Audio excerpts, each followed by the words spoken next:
예, 국민의힘의 내용이 최고조에 달하고 있습니다. 여러 가지 일들이 복합적으로 얽혀 있는데요. 우선 어제 오전 최고위 회의석상에선 이준석 대표와 배현진 최고위원이 언성을 높여 충돌했고 그 충돌의 원인 중 하나가 된 혁신위가 이번 주 출범을 앞둔 상태에서 내일 윤리위는 이준석 대표 징계 여부를 결정합니다. 여기에 이른바 윤핵관 논란이 있었던 민들레 모임은 곧 출범을 한다고 하지요. 자, 지금부터 만날 분은 민들레 말고 또 다른 의원 모임 새미래의 출범을 주도한 분입니다. 김기현 전 원내대표 만나보지요. 김기현 전 원내대표님 안녕하세요. 네, 반갑습니다. 김기현입니다. 예, 참 당에 굉장히 어수선한 일들이 많네요. 예, 제가 그 대통령 특사로 EU를 좀 잠시 다녀왔었는데 그러셨죠. 그 사이에 뭐 복잡한 일들이 많이 생겼더라고요. 예, 그 얘기하기 전에 우선 김기현 의원이 주도적으로 꾸린 모임 혁신24 새로운 미래, 줄여서 새미래, 요 얘기부터 좀 해봐야겠습니다. 이게 민들레보다 먼저 추진된 거죠? 이게 사실은 21대, 그러니까 이번에 지금 21대 국회입니다마는 네. 2년여 전에 국회 21대 국회가 열렸을 때 처음 초반부터 제가 네. 국회의원들이 공부를 좀 해야 된다. 아하. 그냥 말만 가지고 일하는 것이 아니다. 실력이 있어야 된다. 예. 그래서 금 같은 시간을 쪼개어서 우리의 문제를 해결하자. 그래서 금시초문을 이름을 붙였습니다마는 그래서 한 30여 명, 한 40명 가까이 되는 의원들이 매주 모여가지고요. 네. 현안에 대한 스터디도 하고 나름의 논리적인 그런 그 귀결들도 같이 토론도 하고 이렇게 했었는데요. 네. 이제 그러다가 이제 코로나 때문에 사실 모임이 다 중단되었죠. 그렇죠. 그러다가 이제 모임이 이제 허용되기 시작했으니까 이제 우리가 야당이었다가 여당으로 바뀌었기 때문에 특히 여당은 실력이 있어야 된다. 국회의원이 실력이 없이 그냥 있으면 행정부에 끌려가기만 하게 되니 민심하고 동떨어질 수 있다. 아하. 그래서 우리가 모여서 자체적으로 국가적인 미래 비전이 어떤 것인지 우리가 해야 될 숙제가 무엇인지 네. 여당일 때하고 야당일 때하고 아무래도 공부하거나 해야 될 과제들의 내용이 좀 다르지 않겠습니까? 예. 그래서 여당 버전으로 금시점을 새로 확대 개편하는 것이 혁신24 새로운 미래 이렇게 저희 이름을 붙인 것인데 금시 쪼문이 새미래가 된 거군요. 네, 확대해서. 그런 겁니다. 예. 늘 해오던 거를 중단되었다가 코로나 때문에 중단되어 다시 하는 것인데 예. 그게 뭐 좀 이상한 프레임하고 같이 얽혀가지고 논란이 되는 것 같아서 전혀 그에 구애받지 않고 우리는 실력으로 무장해서 예. 대한민국을 살려야 되고 민생을 건져내야 된다. 이런 판단하에서 계속해서 공부할 겁니다. 예, 내일 첫 모임, 내일 출범을 하고 한 50여 분 참가를 한다고 제가 들었습니다. 그러니까 뭐 새미래는 개판이 이런 거하고 상관없는 거죠? 그거하고 상관없다고 이미 언론에서도 그거하고 상관없다고 예. 많이 보도하는 것 같던데요. 맞습니다. 말씀하신 대로 이제 민들레라는 모임이 출범을 보류할 만큼 당에서 반대가 거셌습니다. 개파가 또 생기는 거 아니냐 뭐 이런 걱정 때문이었는데 그래서 보류가 됐는데 그게 포기는 아니었던 것 같아요. 이용호 의원이 소나기 그치면 민들레 출범하겠다. 포장지를 바꿔서라도 출범하겠다 이렇게 얘기를 했습니다. 어떻게 생각하세요? 그래서 제가 사실은 그 유럽 출장 가 있을 때 예. 대통령 특사로 출장 가 있을 때 생겼던 현안이어서 자세하게는 잘 모르고 있기도 하고 또 그거 물어보는 것도 좀 이상해 보이긴 하는데 그 뭐 굳이 그렇게 뭐 그냥 난리법석을 쳐야 될 일이냐. 다만 그것이 이제 세력을 형성한다 이런 형태로 오해를 받을 수 있는 소지가 좀 있었다고 하니 그런 부분들은 좀 조심하는 게 좋겠다는 생각을 하고요. 각자가 자신이 그 해야 될 역할과 책임이 무엇인지를 네. 스스로 자각하고 국민들의 정서에 맞도록 하면 되는 것이지 그걸 가지고 왈가왈부할 일은 아니다. 알겠습니다. 그런 생각을 합니다. 그나저나 대선, 지선 다 이긴 당이 어떻게 이렇게 소란스러울 수가 있나 좀 의아합니다. 어제 그 최고위 공개석상에서 이준석 대표와 배현진 최고위원이 언성을 높여서 다퉜습니다. 비공개석상에서 이준석 대표가 한 발언들이 외부로 새어나가서 보도가 되자 이 대표가 비공개 회의 현안은 다루지 않겠다 이렇게 선포를 한 건데요.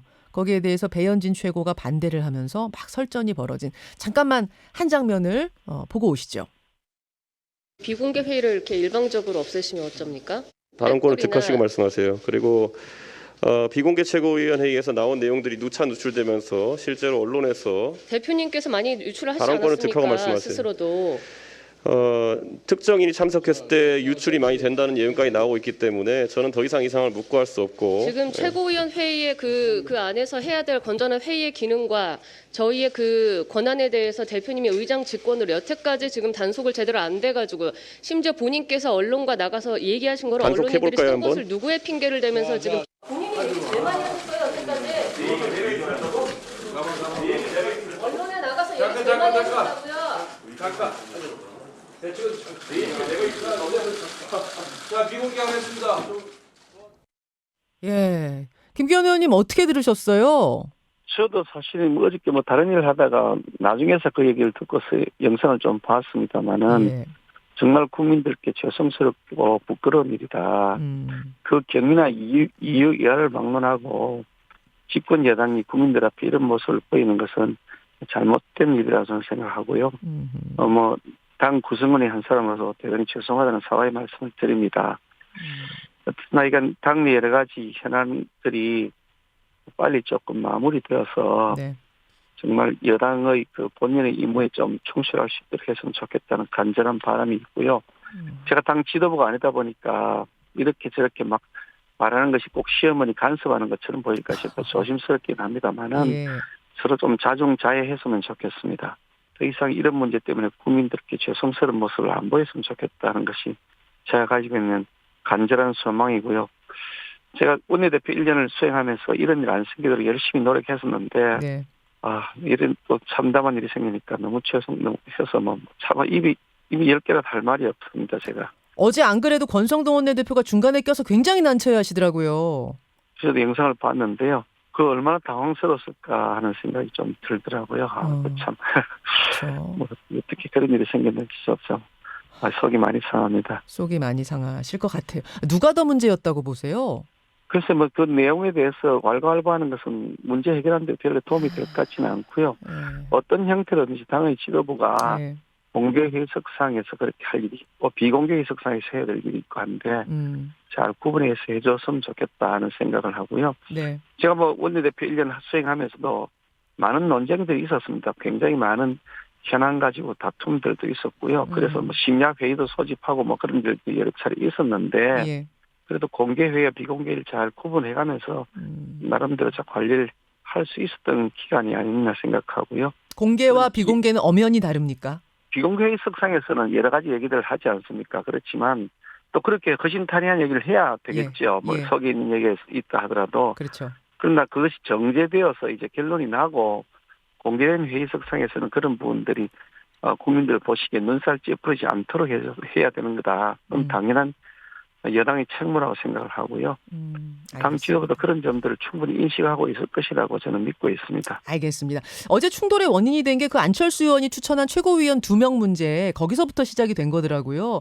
안철수 의원이 국민의당 몫으로 2명 추천하면서 국민의힘 의원을 1명 넣은 거, 이 부분은 어떻게 생각하세요? 외견상 보기엔 좀 어색하긴 합니다. 국민의힘하고 또 국민의당 이렇게 합당하는 과정에서 예. 국민의당 출신 인사를 배려하기 위해서 공천관리위원회, 우리 당의 공천관리위원회도 국민의당 출신 인사를 거기다가 2명씩 배치를 하고 그렇게 합당의 정신을 구현하기 위한 노력을 했던 것인데 네. 국민의당 인사가 아닌 우리 당 인사를 이제 추천하니까 좀 어색하긴 하죠. 좀 이상하기도 하고요. 또 거기다가 또 우리 당에 대해서 아주 그냥 입에 참아 담을 수 없는 욕설을 했던 분을 또 추천하고 하니까 이게 합당의 정신하고 맞느냐 하는 의문이 생기긴 해요. 어떤 아이가는 제가 합당 과정에 직접 참여했던 사람은 아니고 최고위원회에서 그 내용에 대해서 자세하게 보고받았던 입장도 아니기 때문에 언론에 보도된 내용 정도 보고서 제가 남의 판단을 하고 있는 것이어서 정확한 것이라 할 수는 없지만 그러니까 이 문제도 좀 조만간 합리적 수준에서 마무리가 돼야 될 것 같다 그런 생각이 듭니다. 이준석 대표를 기다리는 또 하나의 난관은 윤리위원회인데 내일 열립니다. 이거 어떤 결정이 날 걸로 조심스럽지만 예상하십니까? 사실은 이게 뭐가 실체인지 여부가 지금 흔히 말하는 성상납 의혹 이런 식으로 표현합니다만은 그 실체가 있는 것인지 여부도 사실 잘 모르겠고요. 그 부분에 대해서 본인은 아니라 그러고 또 그렇다고 주장은 하지만 명확한 증거가 나오는 것도 아니고 서로 간의 쌍방의 주장이 명확하게 증거에서 입증되는 것이 아니기 때문에 예. 수사가 진행되고 있는 것이고 예. 수사가 진행되는 결과를 좀 봐야 뭐가 실체인지 알 수 있을 것 같긴 한데 아. 윤리위가 좀 개최되면서 계속해서 이것이 논란이 되고 있는 것이다. 이것도 이제 더 이상 오래 끌지 않았으면 좋겠다. 하루빨리 좀 결론을 내야 될 지금 이걸 가지고 계속 지지부진하면서 계속 이슈를 키워나가는 것이 옳은 것이냐. 아하. 저는 이것이 정무적 판단을 좀 해야 될 사안 아니냐 그런 판단이 듭니다. 아, 지금 말씀하시면서 경찰 수사가 끝나지도 않았는데, 그러니까 실체나 증거가 드러나지도 않았는데 이것을 판단할 수 있는가 좀 의문이라고 하셨어요. 근데 이제 윤리위에서는 뭐 실체적인 그런 부분을 떠나서 이것이 당의 뭐 품위를 훼손한 거냐 아니냐 요거 가지고서도 얼마든 징계할 수 있다 이런 입장인 것 같던데요. 그래서 뭐 무슨 어떤 품이 어떻게 논란이 되는지 제가 사실 잘 모르겠습니다. 뭐 윤리위원도 아니고 예. 윤리위 어떻게 내용이 뭔지 내가 다 일일이 탐문하고 다닌다 그러면 사람이 이상한 사람 되지 않겠습니까? 사람 다 기를 캐고 다니는 제가 무슨 탐정도 아니고요. 그렇죠. 그런데 바깥으로 비치는 모습이 예. 이게 국민들에게 대통령에게도 우리 당에게도 전혀 도움이 되지 않는 모습이기 때문에 하루빨리 이거 좀 종결 지었으면 좋겠다. 그런 바람을 말씀을 드리는 거죠. 네. 아, 지금 뭐 당에 대한 어떤 걱정이 깊은 걱정이 이게 묻어나는 목소리신데요. 아, 속이 많이 상합니다. 많이 상하죠. 일들이. 그렇죠. 경고가 나와도 가장 낮은 수위인 경고가 나와도 대표직 유지 어렵다고 보세요? 글쎄 어떤 내용인지를 좀 봐야 되지 않겠습니까? 무작정 그냥 뭐 할 수 있는 일도 아니고 또 근거가 있는 걸 없다고 할 수도 없는 일이고 한데 아, 실제로 어느 정도 이 증거 자료가 있는지 여부를 보고 판단해야 되는 것이지. 예. 막연하게 뭐 누가 문제를 유튜브에서 뭐라고 했다. 뭐 예. 그것만 갖고 우리가 증거로 삼을 수는 없지 않겠습니까? 아, 예. 그 후에 진행된 과정들 이런 거 다 보고 증거가 무엇인지 다 보고 나름의 합리적 판단을 하지 않겠느냐라고 기대하고 있습니다. 판사 출신이시니까 결국 증거, 뚜렷한 팩트에 근거해야 한다는 부분에 집중하시는 것 같네요. 판사의 생명은 결국 증거에 의한 판단이냐 하는 것 아니겠습니까? 예. 증거 없이 어떤 마음대로 판단하기 시작하면 그 나라 법치 체계는 무너지는 것이고요. 윤리도 그런 측면에서 보면 뭐 재판하는 거하고는 조금 성격은 다르긴 하지만 예. 여전히 특히 어떤 개인의 도덕성에 관한 문제이기 때문에 그것도 당 대표에 관한 것이기 때문에 신중하게 잘 접근해 주셨으면 좋겠다 그렇게 생각합니다. 알겠습니다. 김기현 전 원내대표, 김기현 의원 지금 만나고 있습니다. 정치권의 가장 뜨거운 이슈도 잠깐만 좀 짚고 가죠. 서해 공무원 피살 사건. 민주당에서는 그 당시에 국방위와 정보위 회의에서 국민의힘 의원들도 월북 맞다 이렇게 동의했었다는 거예요. 그러니까 그 당시에 군 첩보가 월북 판단 내릴 정도가 됐다는 거고 못 믿겠으면 그 국회 비공개 회의록 열어보자. 어제 이렇게 기자회견도 했습니다. 어떻게 생각하십니까? 비공개 회의록 열어보면 되고요. 그게 뭐 문제될 게 뭐가 있겠습니까? 열어보면 되고요. 그것만 열어보면 되는 것이 아니라 예? 문재인 대통령이 보관하고 지금 그 기록물로 가져가 버린 대통령 기록물을 또 뒤져봐야 됩니다. 왜냐하면 이 사안의 쟁점은 첫 번째로 대통령이 이 사안을 언제 보고받았느냐, 누가 보고를 했느냐, 그리고 대통령이 그에 대해서 뭐라고 지시를 했느냐라는 것이 첫 번째 쟁점인데요. 네. 왜냐하면 국민의 생명이 지금 경각이 달려 있는데 대통령이 잠자고 있었다고 깨우지도 안 하고 그냥 자기들끼리 묵인해 놨다가 나중에 사태가 생기고 난 다음에 사후보고 한 것 아니냐라는 의문이 있는 것이거든요. 어허. 그래서 그런 의문에 대해서 제가 외교통일위원회에 소속돼 있었기 때문에 예. 이 문제를 가지고 상임위에서 여러 차례 질의를 했습니다. 대통령이 잠자고 있다고 안 깨운 거 아니냐라는 질문까지 했었는데 그 부분에 대해서 아니라고 명확하게 답변 나온 것이 없었어요. 결국 그러니까 이 국민의 생명을 대통령이 포기했던 것 아니냐. 밑에 참모들은 북한을 뭐 의식해서인지 아니면 대통령 심기를 건드리지 않기 위해서인지 국민의 생명을 포기했던 것이 아니냐라는 의문이 그 당시부터 제기되었고 여전히 해결이 안 되고 있습니다. 이런 내용들은 그 뭐 특수정보 SI라고 하는 그것을 본다고 해서 파악되는 것이 아니라 대통령 기록물을 봐야 됩니다. 누가 언제 보고를 했고 대통령이 뭐라고 지시를 했느냐. 왜 대통령은 적어도 최소한 3시간 이상 생명이 그 살 수 있는 시간이 있었다는 거 아닙니까? 네.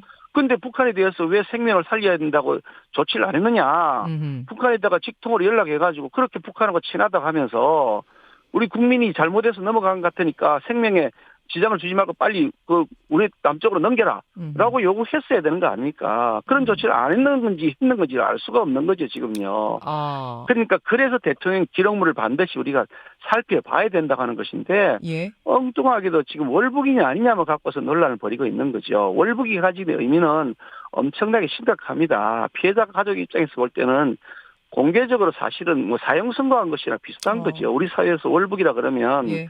인생을 파탄내버리는 그런 용어 아닙니까? 예. 예. 그 가족들 돌아가신 분도 마찬가지지만 가족들은 그럼 평생 살아가면서 아무 죄도 없이 월북죄를 지었다고 해가지고 그 가족들의 피해를 입게 되는 거 얼마나 고통스러운 일입니까? 이런 부분들 같이 조사를 해야 되는 것인데 네. 아니 대통령이 무슨 지치를 조사를 했는 그거는 살펴보지도 안 하고 아무것도 아닌 일로 뭐그러 떠들었냐 이게 무슨 현안이냐 국민들이 먹고 사는 문제가 급하다 이렇게 둘러쳐서 도망을 가겠다 그러면 네. 그거 비겁하기도 하고 정말 무책임하고 정말 오만하기 짝이 없는 행동이죠. 결국은 그럼 수사가 뭐 서훈 안보실장이라든지 김종호 민정수석 그 위까지도 가야 된다고 보세요. 검찰 수사가 곧 시작이 된다는데. 수사를 하는데 어떤 특별한 성역을 두고 거기는 건드리지 말라. 예. 시해법권 지역이다. 이렇게 하면 절대로 안 되는 것이죠. 수사라고 하는 것은 알겠습니다. 죄가 있는지 없는지 알겠습니다. 밝혀서 죄가 있으면 그게 설사 대통령이라도 책임을 져야 되는 것이 대통령은 책임 안 진다는 그런 제도가 어디 있습니까? 우리나라가 법치주의 국가인데요. 그 김기현 의원님 외통위에서 계속해서 질의를 했는데 답변을 못 들으셨다고 하는 그 부분이요. 그러니까 시신이 소각됐다는 정보를 입수한 다음에 관계장관 회의를 여는데 그때 대통령한테 보고했냐 안 했냐, 왜 깨우지 않았느냐 이 부분을 질의하신 건가요? 그러니까 회의를 소집하기 직전부터 이런 심각한 상황이 생겼으면 대통령한테 보고를 당연히 했어야 되겠죠. 예, 예. 대통령이 서면 보고 보고를 했다는 거 했느냐. 아닌가요? 서면 보고는? 아니 그 부분이 그래 명확하지 않다니까요. 그래서 그렇습니까? 그 부분에 대해서는 자료를 보자고 하는 거죠. 서면 말로 보고 뭐 대면 보고가 문제가 아니라 보고를 했는지 자체도 명확하지 않아요? 서면 보고를 했는지 구두 보고를 했는지 했다면 몇 시에 했는지 그 명확하지 않습니다. 지금 자료를 내놓은 자료가 지금 명확하지가 않기 때문에. 그래요. 그럼 대통령이 뭐라고 지시를 했느냐? 그럼 왜 3시간 동안 가만히 있었느냐? 예. 살릴 수 있는 시간을 버렸느냐? 예. 그 후에 그러면 그에 대한 조치를 예. 소외됐다고 하는 걸 왜 갑자기 뒤집어 가지고 아니 그 시신을 소각했다니까 심지어요 세상에요. 그렇죠. 그렇게 발표까지 해놓고 그 다음에 번복했지 않습니까? 아니라고. 네. 그걸 왜 번복했냐? 대통령이 뭐라고 지시를 했느냐? 대통령이 어떻게 보고가 됐느냐? 그 내용을 봐야 될 거 아니겠습니까? 알겠습니다. 중요한 부분은 그 부분의 프로세스가 어떻게 작용했는지를 결국 봐야 한다. 그런 말씀. 여기까지 오늘 말씀 듣도록 하겠습니다. 김기현 의원님 고맙습니다. 수고했습니다. 예. 김현정의 뉴스쇼는 시청자 여러분의 참여를 기다립니다. 구독과 좋아요, 댓글 잊지 않으셨죠? 알림 설정을 해두시면 평일 아침 7시 20분 실시간 라이브도 참여하실 수 있습니다.